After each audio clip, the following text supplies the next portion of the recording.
بسم اللہ الرحمن الرحیم۔ السلام علیکم ویورس، آج بہت اہم چھوٹا سا لیکچر ہے، ضرور سنیے گا، بہت انشاءاللہ اس سے فائدہ ہوگا۔ گزارش یہ ہے کہ ہمارے معاشرے میں آج کل فیک اکاؤنٹس بہت زیادہ بن رہے ہیں۔ فیس بک پر جو ہے فیک اکاؤنٹس کا ڈھیر لگا ہوا ہے، کہیں پر کسی معروف شخصیت کی تصویر لگا کر اکاؤنٹ بنایا جا رہا ہے اور کہیں پر کسی لڑکی کی تصویر لگا کر اکاؤنٹ بنایا جا رہا ہے۔ تو فیک اکاؤنٹس میں دو چیزیں ہمارے سامنے آئی ہیں جو میں نے آبزرو کی ہیں۔ ایک چیز تو یہ ہے کہ ہماری جو عوام ہے اسے قانون سے لا علمی ہے اور اسے نہیں معلوم کہ فیک اکاؤنٹس بنانے کی سزا کیا ہے، اور اس حوالے سے یہ جو فیک اکاؤنٹ ہے یہ بنانا جرم ہے یا یہ جو ہے نا یہ روٹین میں بن جاتا ہے۔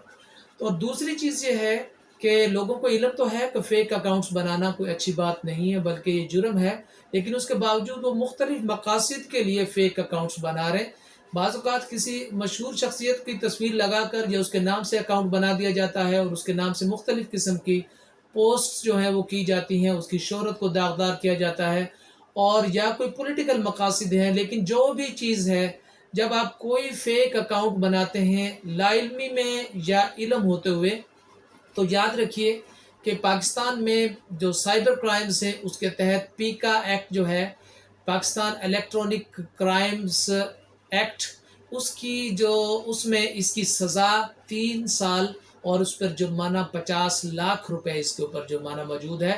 تو فیک اکاؤنٹ بنانا اسے کھیل مت سمجھیے۔ آج کل جو ہے FIA بہت اس حوالے سے ایکٹیو ہیں اور کیسز ہو رہے ہیں، اور یاد رکھیں اس کی تفتیش بہت ہی آسان ہے۔ تفتیش اس کی بہت ہی آسان ہے، ساری چیزیں جو ہیں آپ کے وہ نیٹ پر موجود ہوتی ہیں، آپ کہیں اس سے بھاگ نہیں سکتے۔ تو اس یقین کے ساتھ آپ اس سے پیچھے ہٹ جائیں کہ اس کی تفتیش بہت آسان ہے۔ اگر آپ کے خلاف FIA کوئی کسی نوعیت کی کارروائی کرتی ہے تو جرم ثابت ہو جائے گا، اور ثابت ہونے کی شکل میں 3 سال سزا اور 50 لاکھ روپے تک کا اس میں جرمانہ موجود ہے۔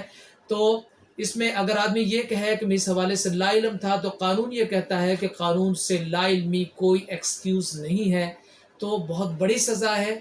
اس حوالے سے اپنے آپ کو محفوظ رکھیں اور دوستوں کو بھی بتائیں کہ فیک اکاؤنٹ سے بچیں، تاکہ کسی قسم کی کسی قانون کی زد میں نہ آ جائیں۔ اپنا خیال رکھیے، مسکراتے رہیے۔ پاکستان پائندہ باد۔